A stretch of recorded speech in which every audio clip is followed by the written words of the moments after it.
Hi and welcome. Good morning. It's Jim from maverickstar. Guys, as promised, on Christmas Eve I would deliver the latest magnetic North Pole position for you. Before we begin, big thanks to the few people who are now becoming very few that are still supporting our activities here at the observatory. And I'd like to mention just briefly, our website, which is dedicated to the magnetic North Pole, also covers a few other anomalies that are related to Earth events like volcanic eruptions, earthquakes, Arctic sea ice and other things. If you go on there, you'll have a look anyhow, you'll see. The next 3 days programme, all being well and we get to do it. So today we'll do the positioning of the magnetic North Pole. Tomorrow I was going to do a Bible special. And I know what you might think. Well, I just thought it'd be a good idea to, look at a specific part of the Bible to try and identify the times at which we're in. And I already know what I'm going to talk about tomorrow. If you are interested in that, you want to know whether the Bible is falling in line with what is going on from a completely different perspective. I guarantee you, you won't see this sort of information anywhere else on YouTube or the internet. It's just focusing on a particular point in the Bible and what is being said. And I think it's uncanny how it is falling in line perfectly with what the United Nations, the European Union are actually achieving. Let's face it, let's give them credit. They are doing a good job at silencing the few people out there that are trying to spread the word and tell the truth. So if you're interested in that Bible special tomorrow on Christmas Day, if you've stuffed yourself full and you can't bear to watch Chitty Chitty Bang Bang one more time, then pop over to YouTube and have a look at our Bible special for you. On the 26th, we're going to do Earth Alpha at a glance for you. And a bit later on in this video, we're also going to cover a topic that has been mentioned a lot in the description, and a few friends of mine that email me have asked for, and that is the position of the 25-degree mark.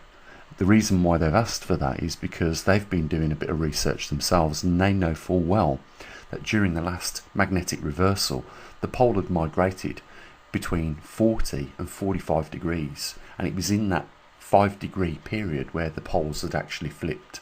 And of course we are definitely in that zone now, so I'm going to put the marker in this video for you so you can see where that is. And if you do a little bit of math, you'll be able to work out how much time it would take at the current rate for the pole to arrive at that 45 position, given that being the end point where it should have migrated. And that's going back on the last magnetic pole reversal. So we know we're in the hot zone now. Definitely we've passed the 40-degree mark. So I'll put that up there for you. I'll also update the website as well with the latest TriMag data for you and magnetosphere data. So moving on. The latest position of the magnetic North Pole is, as you can see, we've covered in just short of a month and a half 5.1 miles, which means the magnetic North Pole is probably moving now faster than it ever has. It has slightly increased, only by a fraction, but that is a positive in terms of arriving at some point now where the poles will go into those weak field lines, which enables the poles to move much faster, because at the present time or previous time from now we've been in the strong field lines where it allows a slow migrating pole, but it does reach a threshold, and once it passes that threshold then it accelerates. We're in that hot zone now where we should start to see in the coming months, maybe less than a year, hopefully less than a year. I mean, I say that we don't want to see this happen in our lifetimes, but unfortunately it inevitably is. We are now, like I say, in the hot zone where we're going to see the poles migrate.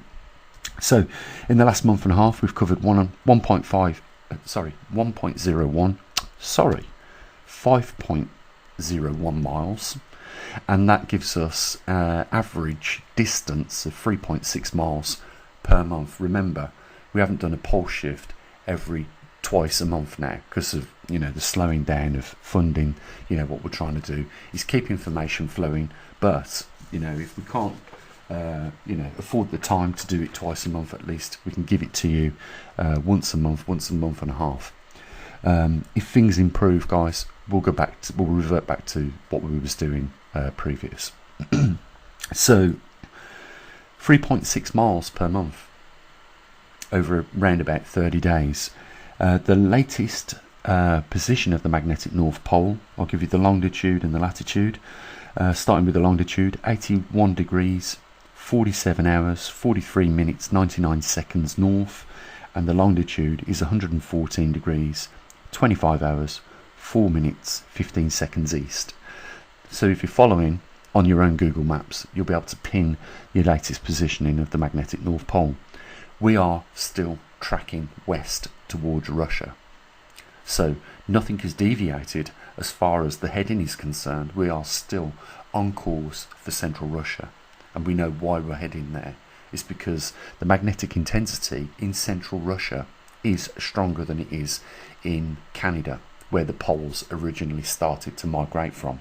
The reason why they're migrating is because we're obviously seeing something which the mainstream organisations that are covering magnetic anomalies have failed to mention this. They failed to mention that the intensity of Canada is weakening, and therefore Russia is winning the pole off of Canada, and therefore we know that somewhere in between Canada and Russia, due to the difference in intensities, is the actual dipole. Yeah, I know it sounds crazy, because what we've got right now over the northern hemisphere is two strong magnetic poles, and as a result of that, the dipole falls somewhere in between. But it's closer to Russia now than it has been for the last 123, 124 years. So we know now why it is migrating. This is something that the mainstream organisations have failed to put out.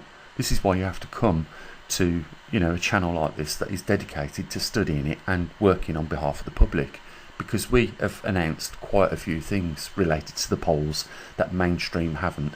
We've also broke information out before the mainstream organisations have, i.e., remember earlier on in the year that university in the United States came out and said that the poles were beginning to slow down and stop.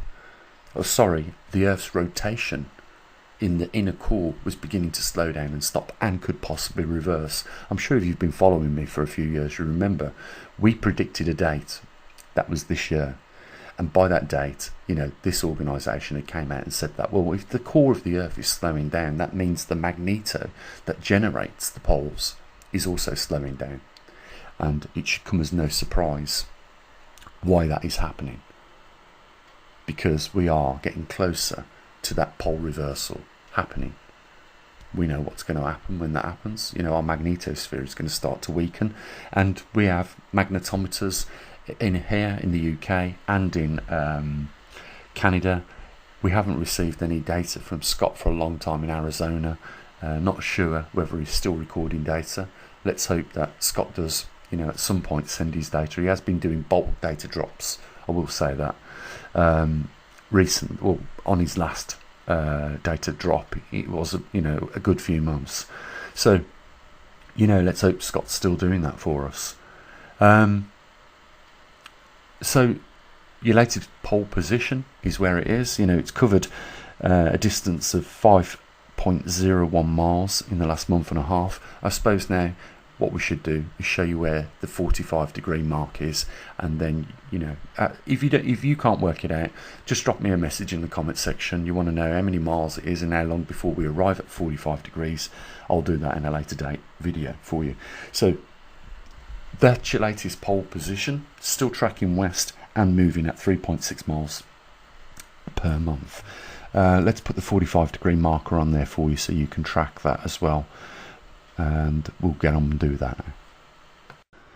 So I've entered where the 45-degree mark is, and that is 245 miles away from the 40-degree mark. So somewhere in between the 40-degree mark and the 45-degree mark is, according to the last reversal, a point or 2 points where the poles if they're going to reverse, should happen within these two spaces.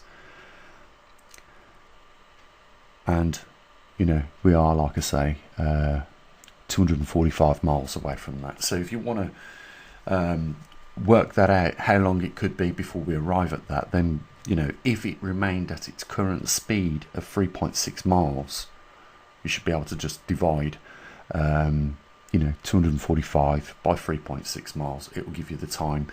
If it goes to the end of the 45-degree mark, this is the time period where we should see, you know, the poles reversing according to the last reversal on our planet. This is where it happened, in between these two marks. So a lot of information you've been given in this video. If you want to go over to the website, you will see the latest TriMag data. And guys, why not join us tomorrow for the Bible special? Because you know me, I think differently and out of the box a lot of the time, and I know it'll be worth your time, even if you don't, you know, coincide with me that, you know, you feel that that's plausible or not, about regards to, you know, with regards to the times at which we're in and how it relates to the Bible. Maybe we might not be too far from the truth. And you'll see why I say that, because, you know, it is uncanny the times we're at and the behaviours that we're seeing, and, you know, what is mentioned in the end times of the Bible.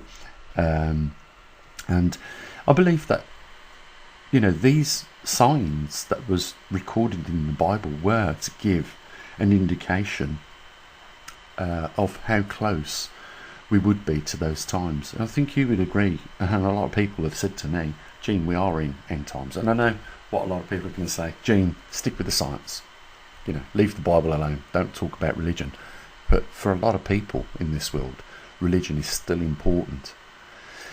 And you know, I might do a go over of the universal equation as well. You know, I think you've got to look at every aspect in these times that we're in. And you know, the only other thing for me to do is just mention the link in the description, and I hope that, you know, today a few people chip in, you know, and you know, the only other thing to say is, you know, you and your family enjoy tomorrow. Join us tomorrow, and we'll take it from there. Link down in the description. As always, take care of your loved ones. Have a great Christmas holiday, and if you like, catch us up tomorrow.